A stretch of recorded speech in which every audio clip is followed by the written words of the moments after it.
abra a Bíblia na primeira carta de João, no capítulo 5. Desde o mês de abril que nós estamos fazendo a exposição de João, versículo por versículo. Fizemos algumas paradas, O aniversário da igreja, o congresso da família. Mas, se eu não me engano, já foram 16 mensagens aqui na carta de João. Eu sempre digo que essa carta está me surpreendendo. Nunca tivemos aqui uma série expositiva tão longa e tão poderosa e aplicável para a vida da igreja, para a nossa vida individual também.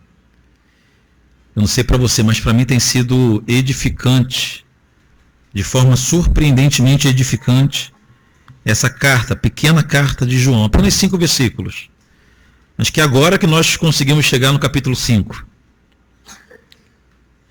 Capítulo 5, vamos ler do versículo 1 ao versículo 10. Acompanhe tua Bíblia. Todo aquele que crê que Jesus é o Cristo é nascido de Deus.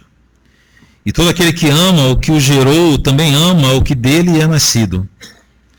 Nisto conhecemos que amamos os filhos de Deus, quando amamos a Deus e praticamos os seus mandamentos.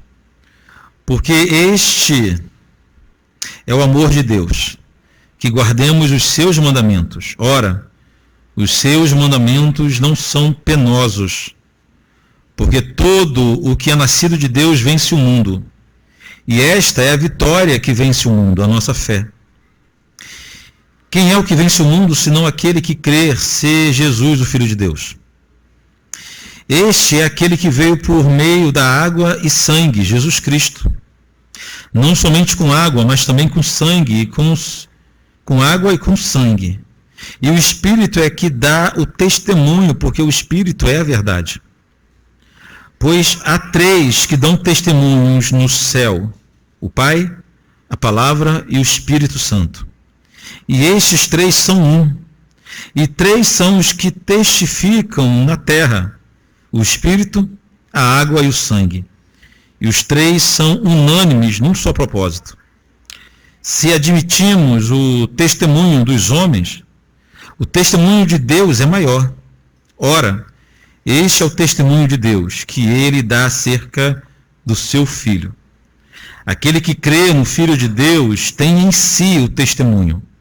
Aquele que não dá crédito a Deus o faz mentiroso, porque não crê no testemunho que Deus dá acerca de seu Filho. Pai querido, muito obrigado pela leitura da tua santa palavra, mais uma vez aqui nessa manhã. Clamamos agora pela atuação do Espírito Santo para que consigamos entender a tua palavra revelada através da pena de João. Nós não temos habilidades, nós não temos condições necessárias para entendermos, Pai, a tua palavra, a não ser que o Espírito Santo nos ilumine nesse momento, me auxiliando meus irmãos também, para que a tua igreja seja edificada mais uma vez. Em nome do Senhor Jesus. Amém. Para entendermos esse trecho da carta de João, precisamos relembrar a razão pela qual o apóstolo escreveu essa carta. Uma heresia estava se expandindo no meio da igreja. Uma mistura de filosofia com teologia que inicialmente agradava muitos. Muitos entendiam apenas como uma nova forma de pensar, mas essa mistura resultou em uma heresia gravíssima, em um erro doutrinário gravíssimo. Basicamente, irmãos, os falsos mestres, que João chama nessa carta de anticristos, os falsos mestres ensinavam a igreja a fazer uma distinção entre a nossa parte material, o corpo, e a nossa parte espiritual, a alma. Os falsos mestres ensinavam os crentes a se dividirem, a sua vida, a particionarem a sua vida em uma parte, uma porção material e uma porção espiritual. A gente pode achar isso loucura, mas até hoje muitos de nós, sem perceber, somos influenciados por essa mentalidade. Por exemplo, quando você se preocupa com a sua vida espiritual, como se você não fosse um só, como se você pudesse se dividir. Muitos cristãos, por exemplo, tratam os negócios como se não fosse algo espiritual. E pegam licença do cristianismo, pegam licença da fé ao longo da semana para tratar de negócios. Mais comum ainda, cristãos que tiram folga de ser crente enquanto estão de férias. Passam um mês na praia, não procuram uma igreja. Não cultuam o Senhor de forma nenhuma. São crentes de férias que conseguem fazer uma distinção, uma separação entre a sua porção humana, material, e a sua porção espiritual. Que loucura é essa? Os crentes do primeiro século acreditavam nisso. E o resultado foi, eles acreditaram tão piamente de que a porção material é algo desprezível, isso a gente comentava aqui na escola dominical, que poderia-se então fazer com o corpo qualquer coisa. Não importava o que fizesse com o corpo. Uma vez que o que mais importava, ou o que unicamente importava, era o espírito. Tem alguma coisa sobrando aqui no som. Deve ter algum microfone aberto. O resultado, irmãos, dessa mentalidade de que o corpo, a matéria, é totalmente desprezível, enquanto o que importa é somente o espírito, foi que surgiu dois grupos de pessoas dentro da igreja. Aqueles que não viam problema em pecar, porque você pode fazer o que você quiser com o seu corpo, enquanto o seu espírito estiver saudável, e aqueles que começaram a maltratar o corpo, até com flagelos, como forma de enriquecer ou alimentar o espírito. Duas formas erradas. Foi nesse contexto, para essas pessoas, que João escreveu o capítulo 1, versículo 8, que nós já passamos por ele, quando disse o seguinte: se dissermos que não temos pecado nenhum, a nós mesmos nos enganamos e a verdade não está em nós. Porque havia, assim, dentro da igreja, um grupo de pessoas que não acreditavam, não é que não pecavam, eles não acreditavam na existência do pecado, não acreditavam mais que pecado era pecado. Dava outro nome para pecado. Chamavam pecado de compulsão, de doença, de inclinação, de falha, como citei aqui na IBD. Porém, queridos, a pior implicação dessa heresia foi que o resultado final dessa distinção entre matéria e espírito, entre corpo e alma, foi que eles começaram a questionar a dupla identidade ou a dupla natureza de Jesus. O raciocínio é até lógico. Preste atenção. Se de fato a matéria não presta para nada, se de fato o corpo ele é irrecuperável e a matéria é algo pecaminoso demais, se de fato a nossa porção material não serve para nada, Deus Santo jamais poderia habitar num corpo físico. Era a conclusão lógica. Interessante que quando uma heresia entra na igreja, entra disfarçada de novos pensamentos e as pessoas não conseguem mensurar as implicações daquele ensinamento. A implicação pior daquele ensinamento era essa: questionar a dupla natureza de Jesus. Questionar o fato se Jesus era Deus de verdade. Alguém chegou e falou: então concluímos que Jesus não era Deus, porque Deus Santo não pode habitar em corpo físico, uma vez que a matéria não serve para nada, só serve para ser jogada fora. Outros chegaram a imaginar pior ainda que isso.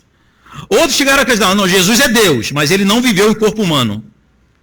Era um espírito que andava entre nós. Era uma aparição fantasmagórica, Jesus. E a igreja estava dividida entre esses dois grupos de pessoas. Aqueles que não acreditavam mais que Jesus era divino, e aqueles que acreditavam que Jesus era divino, mas não acreditavam mais que ele veio em corpo. E a nossa fé depende dessa compreensão, de entendermos que Jesus é homem e Deus ao mesmo tempo. Isso é muito sério. Por que isso é sério? Porque se Jesus não viveu em corpo humano, O seu sacrifício não fez sentido.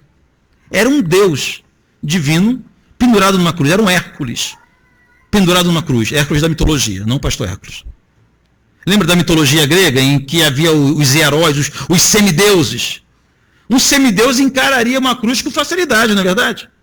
Um espírito encararia uma coroa de espinho com facilidade, não sentiria nada. Então, negar a natureza humana de Jesus implica em você desfazer o efeito do sacrifício de Jesus por nós. E negar também a sua divindade vai ter implicações direto em sua autoridade sobre o inferno, sobre a morte, sobre as doenças. Em seu amor para conosco, que deixou, isso consiste no amor de Deus, que ele deixou sua glória e veio habitar, andar, caminhar entre nós.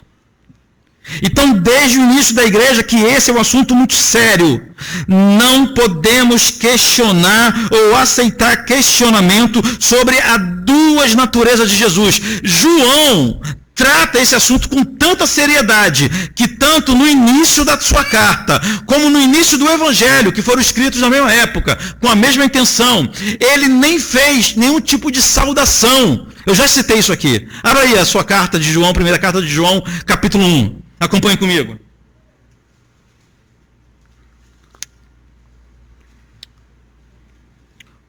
Capítulo 1, versículo 1 de 1 João. Percebam que João não faz nem saudação, irmãos. Era comum escrever a carta com saudação. Eu, João, servo de Cristo, a igreja do Senhor, alguma coisa assim, a paz do Senhor, irmãos. Alguma coisa ele deveria escrever. Olha como ele começa a carta. Ele começa a sua carta já de pé alto, né? No peito dos falsos mestres. O que era desde o princípio. É assim que está na tua Bíblia? O que era, ele está falando de Jesus. Ele não abre margem para debate, ele não permite que ninguém traga um contraponto a essa mentalidade. Ele é inflexível nessa doutrina, porque devemos ser inflexíveis nessa doutrina. O que era desde o princípio, ou seja, ele é eterno. O que temos ouvido, o que temos visto, e com nossos próprios olhos, e que contemplamos, e as nossas mãos apalparam, ou seja, ao mesmo tempo que ele é eterno, ele também estava em corpo físico, com respeito ao verbo da vida. A vida se manifestou e nós a temos visto, e dela damos testemunho, e vô-lo anunciamos a vida eterna, o qual estava com o Pai, está falando de Jesus, e nos foi manifestada. O que temos visto e ouvido, anunciamos também a vós outros. Para quê? Para que vós, igualmente, mantenhais comunhão conosco. Ou seja, João está dizendo o seguinte: vai ter comunhão conosco aqueles que entendem Jesus dessa forma. Aqueles que acreditam em Jesus dessa forma. Que ele é homem e Deus ao mesmo tempo. Não é 50% homem e 50% Deus. É 100% homem e 100% Deus. Pastor, essa conta não fecha. Não fecha, mas é o que ele é. João, então, amigo pessoal de Jesus, não tinha dúvida que Jesus era Deus. E João foi capaz de morrer por afirmar isso.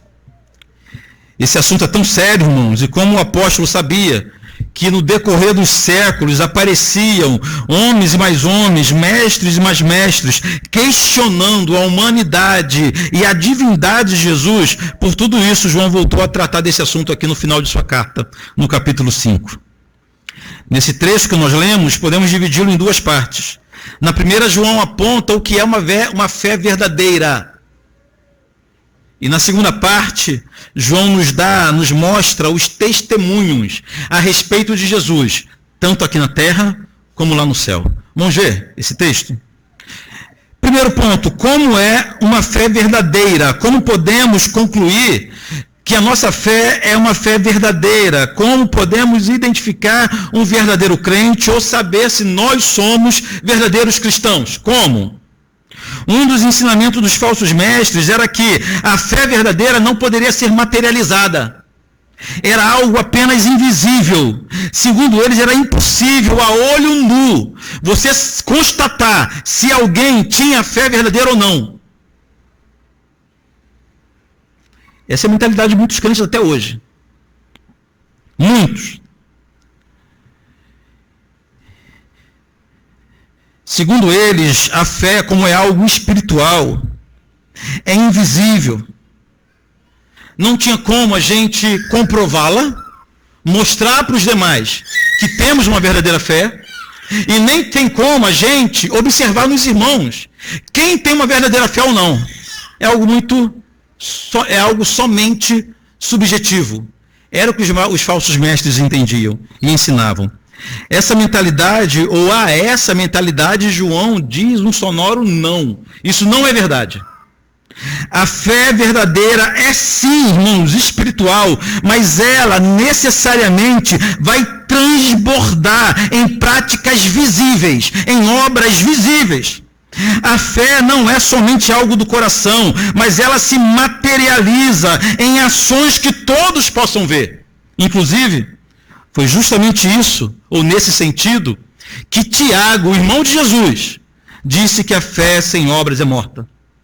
Quando Tiago escreveu que a fé sem obras é morta, ele não estava dizendo para depositarmos a nossa esperança em nossas boas ações, não. João estava dizendo que, Tiago estava ensinando que não existe uma fé apenas subjetiva. Não existe uma fé apenas invisível. Não existe uma fé apenas de foro íntimo. Não existe isso. Tiago estava nos ensinando, em concordância com João, em concordância com toda a Bíblia, que todo aquele que tem fé em Jesus, a sua fé vai transbordar em atos práticos, em ações práticas, e todos verão.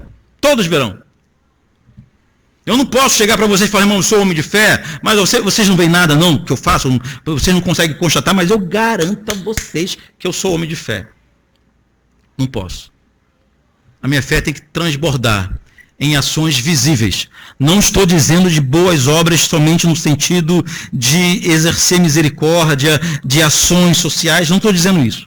Mas há ações, há atos nossos, há posicionamentos nossos que vão testemunhar se nós temos uma fé verdadeira ou não. Nesse ponto da carta, João cita 3 marcas visíveis, observáveis, daqueles que têm uma fé verdadeira. São elas: crer que Jesus é o Cristo, amar a Deus e aos irmãos e obedecer os mandamentos. Vamos ver uma a uma? Em primeiro lugar, a fé verdadeira é visível no modo que o crente crê em Jesus. Olha o versículo 1 que nós lemos hoje, agora do capítulo 5 de João.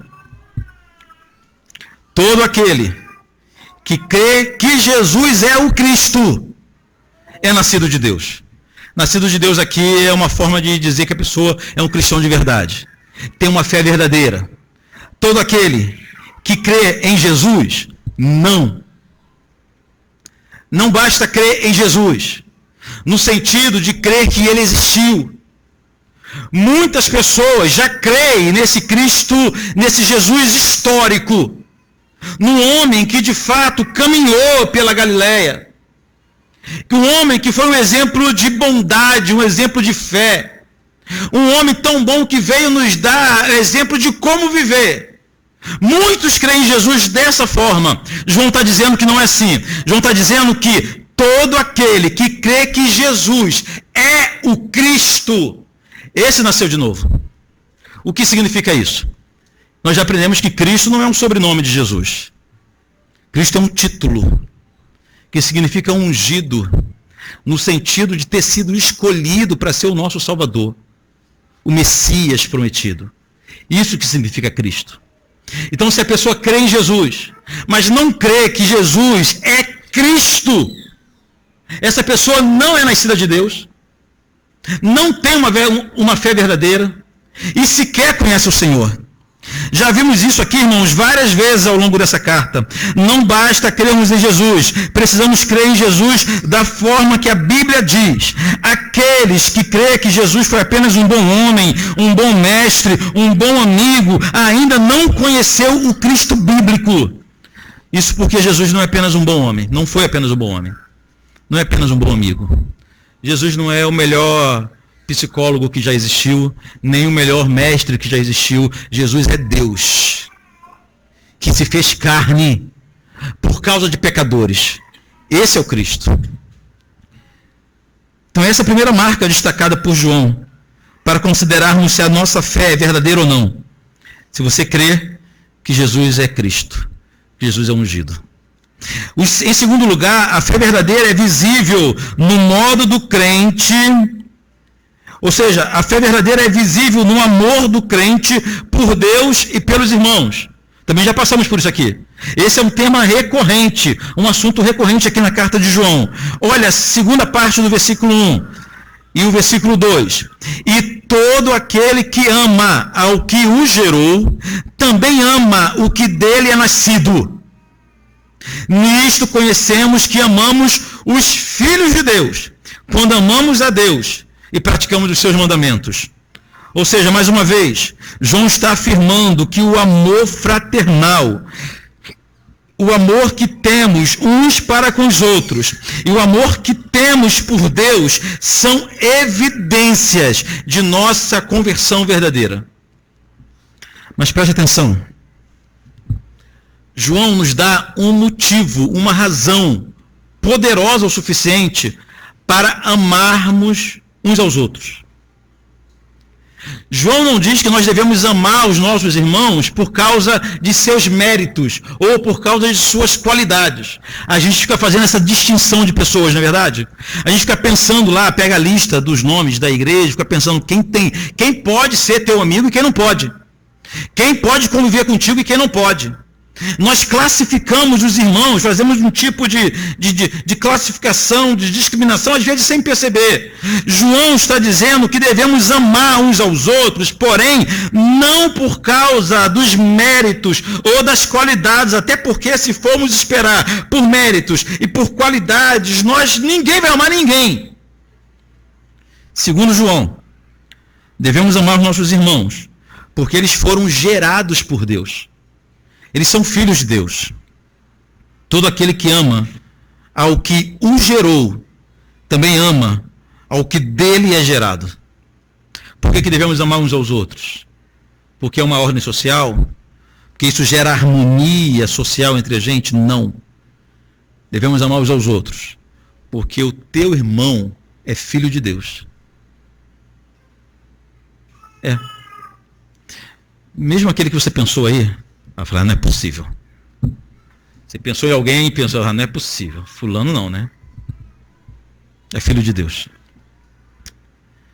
Não tem como amar a Deus e não amar os filhos de Deus. Veja a implicação dessa afirmação de João. Não tem como dizer que ama a Deus e não viver em comunhão com os filhos de Deus. Não tem como dizer que ama a Deus e não ter prazer na congregação dos crentes. Não tem como dizer que ama a Deus, mas ama a Deus sozinho, em sua espiritualidade. Necessariamente, só dá para saber quem ama o Senhor, aqueles que amam os filhos de Deus também. Mas em terceiro lugar, a fé verdadeira é visível na obediência aos mandamentos.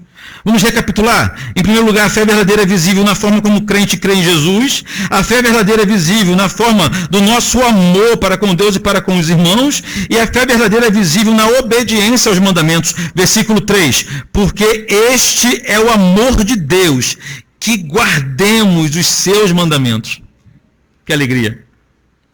O verdadeiro crente ama os mandamentos do Senhor. Em especial, obviamente, os 10 mandamentos que citávamos aqui na EBD. Os 10 mandamentos demonstram, é uma expressão do caráter de Deus. Não tem como a pessoa dizer que ama a Deus e ao mesmo tempo achar os mandamentos do Senhor caducos, antigos, obsoletos, ultrapassados. Não tem como. Tem gente que acredita que os 10 mandamentos já caducaram, né? Fala dos mandamentos, o pessoal fala, isso é coisa do passado, isso é coisa da antiga lei, isso é coisa da antiga aliança. Não, irmãos. De forma nenhuma. De forma nenhuma.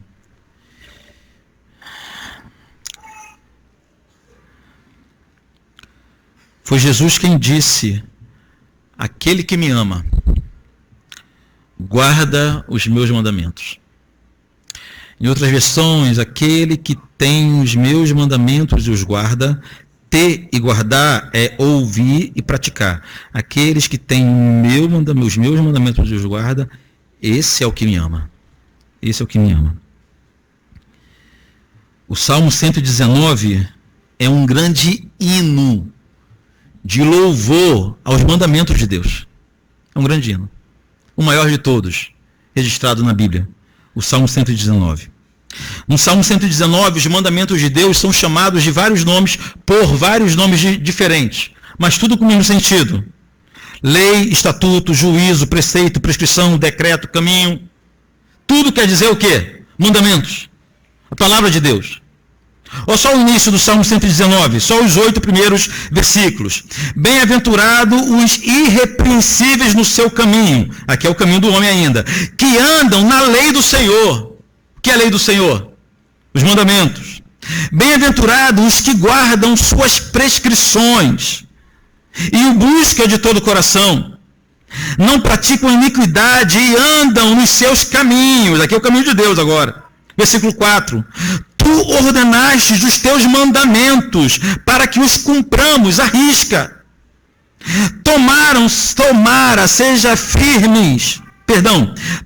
Sejam firmes os meus passos, para que eu observe os teus preceitos. Então não terei de que me envergonhar quando considerar todos os teus mandamentos. Render-te-ei graças, com integridade de coração, quando tiver aprendido todos os teus retos juízos. Cumprirei os teus decretos, e não me desampareis jamais. O salmista, de ponta a ponta, não só do Salmo 119, expressando todo o amor que ele tinha pela lei do Senhor. Como que há cristãos que têm ojeriza a lei do Senhor. Muitos vão pular na hora que a gente falar da lei. Vão nos acusar de moralismo quando a gente falar da lei. Mas, irmãos, a lei do Senhor são fontes, ou as leis do Senhor, são fontes de consolo e de segurança. As leis do Senhor são para nossa proteção e nossa edificação. Por isso que João escreve aqui no versículo 3, no finalzinho do versículo 3, ora, os seus mandamentos não são penosos. Ou seja, um cristão verdadeiro é caracterizado pela alegria que tem em cumprir, ou pelo menos se esforçar e tentar cumprir os mandamentos de Deus, que eu sei que nós falhamos, irmãos. Não sou louco de achar que o salmista ou algum de nós consegue cumprir todos os mandamentos, muito pelo contrário. Mas não devemos deixar ou perder a capacidade de nos alegrar na lei do Senhor, que nos traz segurança. João terminou esse pequeno trecho ratificando uma promessa para aqueles que creem em Jesus, mas creem em Jesus da forma que a Bíblia diz. Olha o versículo 4. Porque todo que é nascido de Deus vence o mundo. Esta é a vitória que vence o mundo, a nossa fé. Quem é que vence o mundo, senão aquele que crê ser Jesus, o Filho de Deus? Isso aqui é importante. Nós já ouvimos várias vezes dizer que a vitória que vence o mundo é a nossa fé. Mas o sentido de fé, o conceito de fé é algo estranho.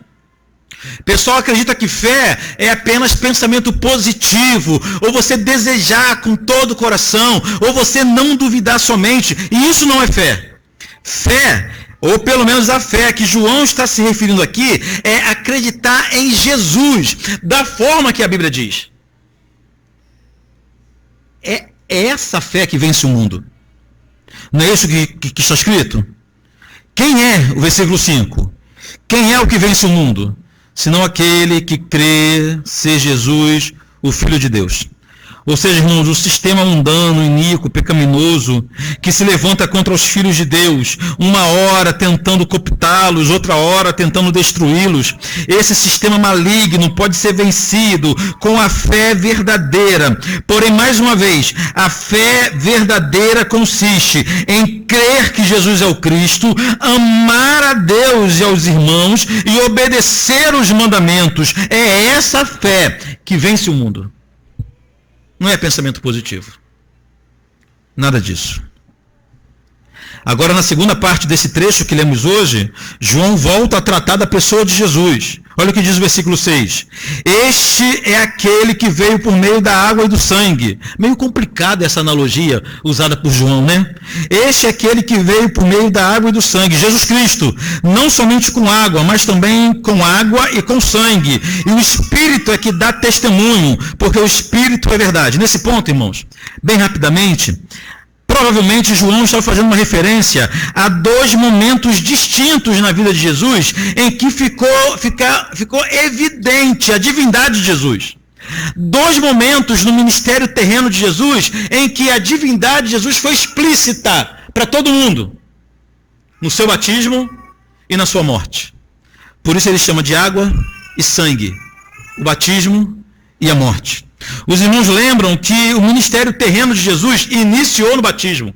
Depois Jesus foi batizado, o texto bíblico diz que o Espírito Santo pousou sobre Jesus, foi visto em forma de pomba e Deus Pai bradou lá do céu. E o que o Deus Pai bradou? Este é o meu Filho amado, em quem tenho muito prazer.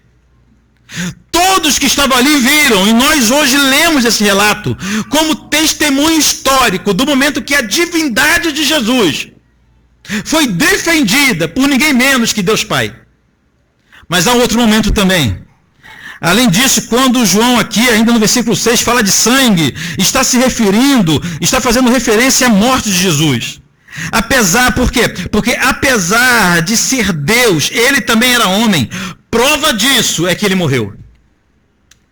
João está desfazendo aquela mentalidade de que Jesus era fantasma, era alguma coisa. Não, ele é Deus, porque Deus falou que era Deus. E ele era homem, que nós vimos jorrar sangue dele.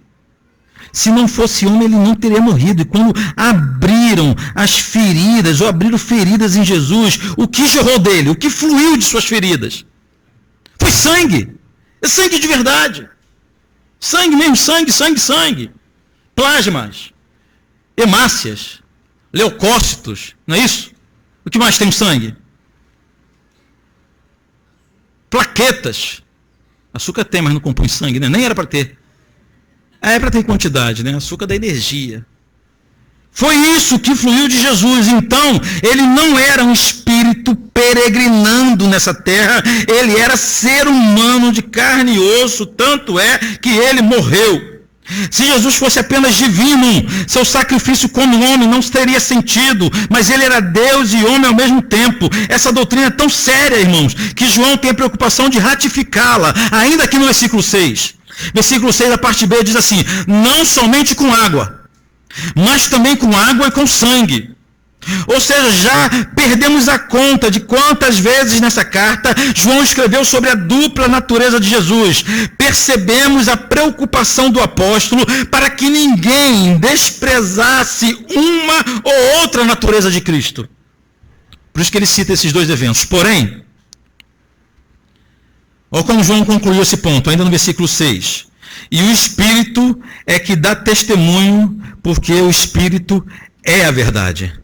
João está dizendo o seguinte: além desses dois momentos históricos, que todos viram a natureza de Cristo e que a sua divindade foi provada à humanidade, ainda temos em nosso favor o Espírito Santo, que trabalha em nossa mente e nossa vida, nos fazendo entender o que é incompreensível aos olhos humanos, nos fazendo entender a palavra de Deus e esse mistério da encarnação.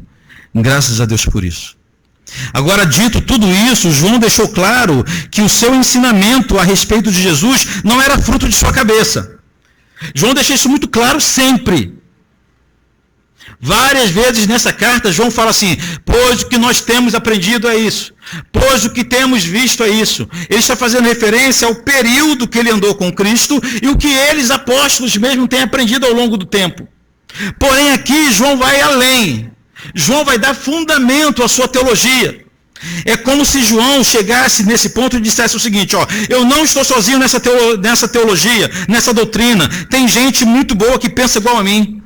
A gente faz isso sempre, né? A gente tem uma forma de pensar, a gente quer que pessoas gigantes da fé, a gente cita gigantes da fé como fundamento da nossa forma de pensar. É isso que João está fazendo aqui. Porém, ele não cita um grande teólogo, nem outro apóstolo. João vai além. João fala que Deus, lá no céu, Deus Trino, dá testemunho sobre Jesus, anuncia Jesus, exatamente da forma que ele está escrevendo aqui na sua carta. Olha o versículo 7. Pois há 3 que dão testemunho no céu: o Pai, a Palavra e o Espírito Santo. E estes 3 são um. Ou seja, irmãos, Deus Pai, Deus Filho, aqui chamado de a Palavra, e o Deus Espírito Santo são unânimes em afirmar quem é Jesus. Em apontar para a terra quem é Jesus. São unânimes em sua percepção sobre Jesus. De que Jesus foi escolhido, é o Messias, é o Salvador, é o Redentor, o único capaz de perdoar, de reconciliar pecadores com Deus Santo. Ou seja, há no céu, e não são os anjos. Com certeza os anjos também colaboram. Com certeza os querubins, os serafins, toda a classe angelical também testificam que Jesus é o Salvador. Mas João nem citou ele, João cita o Deus Trino. A Trindade Santa, o Deus Pai, Deus Filho, Deus Espírito Santo, testemunhando que Jesus é justamente aquilo que João está ensinando à igreja. Que glória é essa, irmãos? Todo debate deveria se encerrar aqui a respeito da natureza de Jesus. Mas João vai além. Além desse testemunho a respeito de Jesus que há no céu, a testemunha aqui na terra também a respeito de Jesus. Olha o versículo 8. E 3 são os que testificam na terra: o Espírito, a água e o sangue. E os 3 são unânimes num só propósito. O Espírito aqui é o Espírito Santo, que age convencendo os pecadores a respeito de Jesus. Talvez a maior força que temos hoje na terra, não no céu, na terra, testemunhando sobre Jesus, é o Espírito Santo, que fala no coração do pecador, que esclarece a nossa mente, abre nossos olhos enquanto ouvimos a pregação do Evangelho. É o Espírito Santo fazendo essa obra, de dar testemunho sobre Jesus. Mas João fala ainda da água e do sangue. Possivelmente a água aqui é uma referência ao batismo. Agora, não ao batismo de Jesus, ao batismo cristão. Toda vez que um cristão é batizado, está anunciando ao mundo, está testemunhando ao mundo que ele era um pecador e encontrou o Salvador. É um testemunho que damos nessa terra. Por isso que antes do batismo há uma profissão pública de fé, para que todos saibam o que aconteceu em nossa vida, que éramos pecadores, mas que Jesus é o Salvador. Então, o outro testemunho aqui na terra é o batismo cristão. E por fim, ele fala do sangue. Agora o sangue aponta para a ceia do Senhor, momento em que a igreja reunida anuncia ao mundo também a salvação de seus pecados, Cristo como aquele que purificou dos pecados, e ainda anuncia a iminente volta de Jesus, até que ele venha. O Espírito, a água e o sangue, testemunhando sobre Jesus. Veja como essa compreensão muda o nosso entendimento de ceia, por exemplo, de batismo. A gente não pode realizar um batismo de qualquer jeito. Bota aqui uma piscina de plástico, não sei o que, aquele improviso, um monte de gente tirando foto, criando para tudo quanto é lado, e quando faz em sítio, tem já gente de biquíni, já dentro lá da piscina, enquanto pastor, um negócio sem sentido nenhum. Completamente desvalorizado. Ceia é a mesma coisa. Não podemos lidar com culto de ceia como se fosse uma coisa qualquer.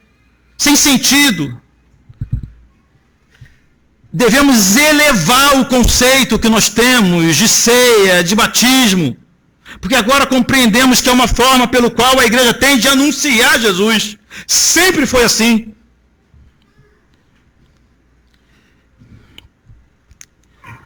A conclusão de João é simples. Quem não crê em Jesus, como diz as Escrituras, e como Deus Trino testemunha, e como esses elementos citados aqui na terra testemunha, quem não crê em Jesus assim está chamando Deus de mentiroso. Olha o versículo 9. E o 10. Se admitimos o testemunho dos homens, o testemunho de Deus é maior. Ora, este é o testemunho de Deus, que ele dá acerca do seu Filho.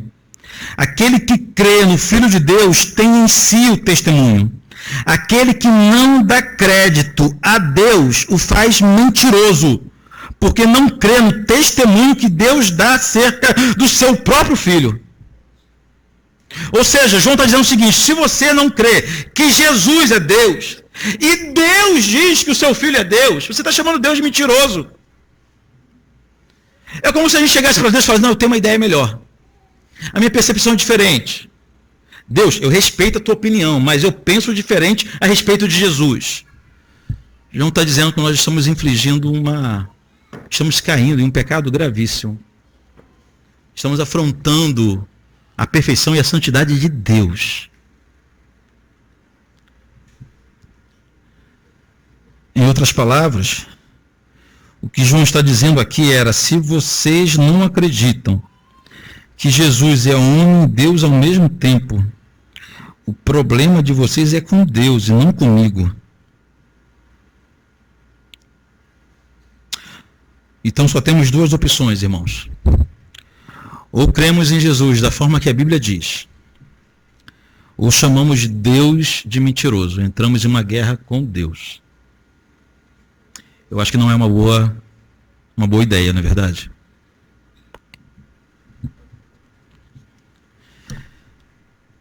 Preciso finalizar com algumas aplicações. A primeira: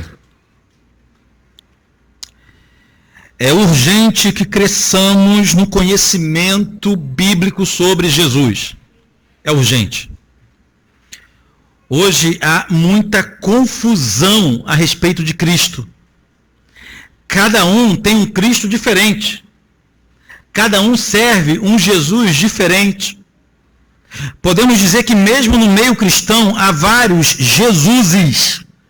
Se eu posso falar assim. É uma percepção diferente a respeito de Jesus. E a gente cai nessas ciladas com tanta facilidade, que é impressionante. Quer ver? Eu já citei isso aqui, vou falar de novo. Me perdoe se é o teu caso. Eu não entendo a quantidade de crentes apaixonados pelo Jesus da minissérie. Não entendo.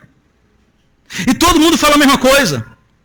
Você tem uma legião, uma enormidade de gente iníqua, pecadora, imoral, que se alegram com aquele Jesus apresentado lá na minissérie.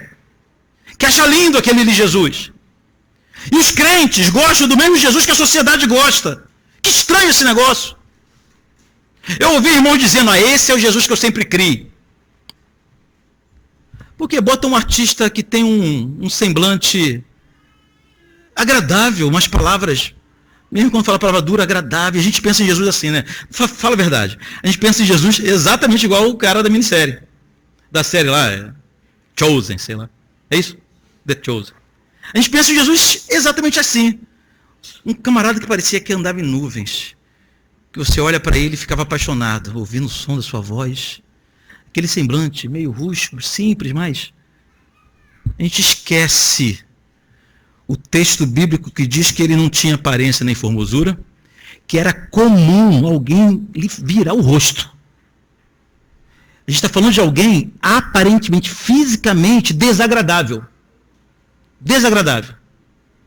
Só para cristãos emocionados que pensam em Jesus bonitão. Desagradável. Um galileu. Com palavras de amor, mas tocando nelas de forma tão dura, que até os seus discípulos pensavam em abandonar. Teve um momento que todos o abandonaram por causa da dureza de sua mensagem. Inclusive os discípulos, tirando os 12. Além do grupo dos 12, havia um grupo, quase 70, que seguia Jesus. Os discípulos olharam para Jesus e falaram: quão duro é esse discurso, João capítulo 6, e foram embora abandonando Jesus. Jesus, com todo o amor no seu coração, olhou para os 12 e perguntou: vocês querem ir embora também? A porta da rua é a serventia da casa. Não foi assim, claro, né? Estou parafraseando agora. Não tem essa ideia, e mais o que mais me espanta é a gente ver uma sociedade iníqua celebrando um Cristo que os irmãos também estão celebrando. Tem algo estranho nessa percepção sobre Jesus. Precisamos crescer. Não tem essa de meu Jesus, nem o teu Jesus. É olhar para as escrituras sagradas. A partir de Gênesis capítulo 2, versículo 15, começa a falar de Jesus e só termina no final de Apocalipse. É esse Cristo que precisamos conhecer. Não há outra forma de conhecermos Jesus, senão através das sagradas escrituras. Lendo diariamente, se dedicando à palavra do Senhor diariamente. Pastor, posso começar pelos evangelhos? Pode começar pelos evangelhos. Mas não são só os evangelhos que falam de Cristo.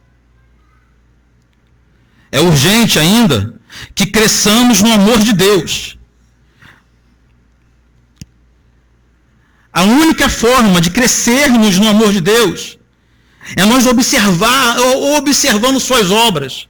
O que ele fez, de novo, na natureza, na criação, o que ele fez ao longo da história, mas o que ele fez em nossas vidas também. Nós amamos a Deus porque ele nos amou primeiro. É impossível, outra coisa, não tem como conhecer a Deus, senão através da Bíblia Sagrada. Se eu quiser ter uma experiência pessoal com Deus, para conhecer o Senhor, eu vou ser enganado por minhas faculdades, por minha percepção, por minha mente, por meu sentimento. Eu preciso ir para a Bíblia Sagrada e conhecer o Deus que é revelado nas Escrituras. Que no nosso discipulado, que fazemos aqui com todos os novos irmãos, o primeiro tema que a gente aborda é Deus. A gente percebe como que a igreja cristã está impregnada de ideia equivocada a respeito de Deus também. É urgente que cresçamos no amor por nossos irmãos. Aqui não tem mistério. Já falei que amor com irmãos não é algo que eu possa ficar em casa esperando brotar no coração. Precisa de ações práticas, concretas, em favor dessa unidade da igreja. Apóstolo Paulo falou que devemos trabalhar com afinco, com insistência, para manter o vínculo da paz. A harmonia, a comunhão na igreja só vai vir com muito esforço. Naturalmente, nós nos dividimos em grupos pequenos. Naturalmente, nós nos aproximamos de quem temos mais afinidades. Natural isso. Mas precisamos ser antinatural. E procurar ter afinidade, ter aproximação e comunhão com todos os irmãos. Com todos. É urgente que cresçamos no conhecimento da lei do Senhor. O que faz muitas vezes sermos enganados é o pouco conhecimento que temos da lei de Deus. É quando qualquer um levanta um questionamento, isso é do passado, isso é da antiga aliança, isso caducou. A gente chega a pensar que sim. Não, irmãos. A lei do Senhor é perfeita e restaura a alma. É o que o salmista diz. Cresçamos no conhecimento da lei do Senhor. Confiemos no testemunho da Trindade Santa a respeito de Jesus. Se é Deus quem disse. Se é Deus quem diz. Diante da palavra de Deus, todos devem se render. Não há questionamento. E oremos ao Espírito Santo para que ele nos faça entender tudo o que precisamos saber a respeito de Cristo, a respeito de sua lei, da sua palavra e de sua vontade. Sem a atuação do Espírito Santo, não há compreensão nenhuma. Você pode falar para mim, pastor, tenho lido sistematicamente a Bíblia, tenho feito minhas lições, tenho um cronograma de leitura anual que eu sigo à risca, eu tenho feito minha devocional, mas ainda estou com dificuldade de compreensão. Aí, possivelmente, o que falta é a atuação poderosa do Espírito. Toda vez que vamos às Escrituras, os irmãos já observaram isso aqui. Antes de toda a pregação, nosso clamor é que o Espírito nos ilumine. É que o Espírito Santo nos faça entender. Porque por melhor que seja o argumento humano é incapaz capaz de mudar um só coração. Mas quando o Espírito trabalha através da pregação da palavra, nós somos transformados. Amém, meus queridos? Feche seus olhos. Chamo aqui o pessoal do louvor para me ajudar numa última canção, mas antes vamos fazer uma oração. Senhor Deus, a Tua palavra mais uma vez chega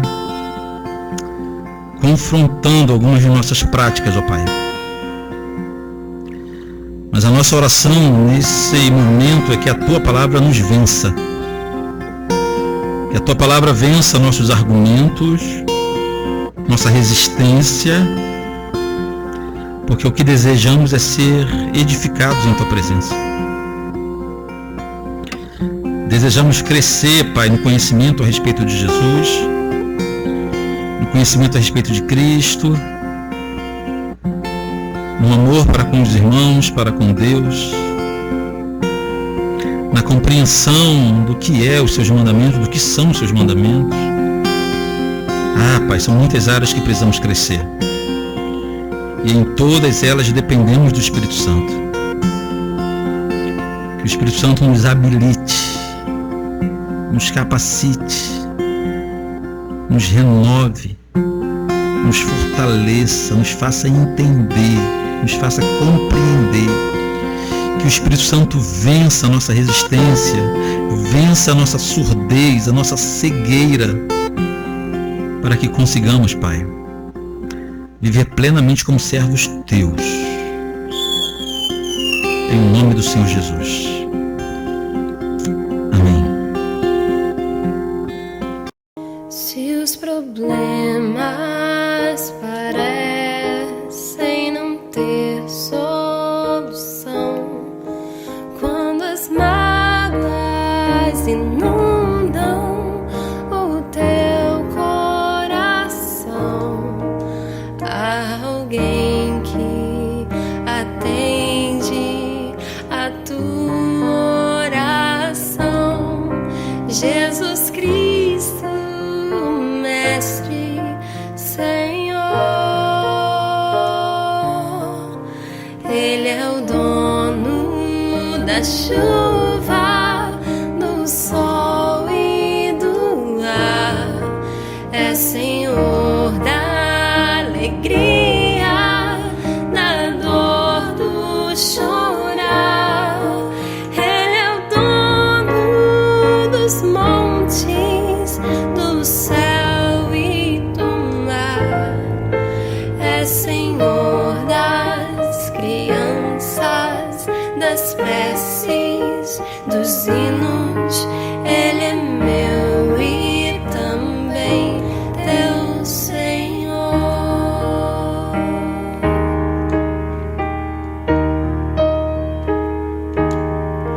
Ele é o caminho, a verdade, a luz. Abre teu coração e recebe a Jesus. Tua vida é Cristo que agora conduz, pois é Ele teu Mestre, Senhor. Ele é o dono da chuva, do sol e do ar, é Senhor da alegria, da dor, do chorar. Ele é o dono dos montes, do céu e do mar, é Senhor das crianças, das preces, dos hinos. Ele é meu e também teu Senhor.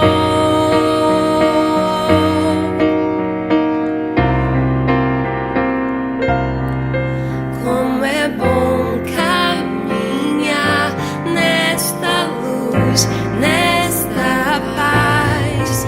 Ele vive pra sempre, Ele me satisfaz.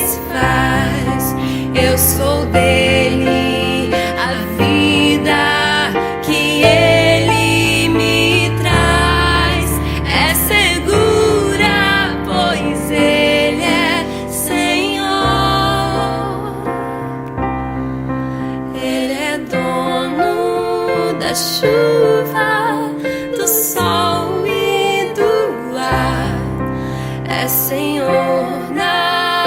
alegria.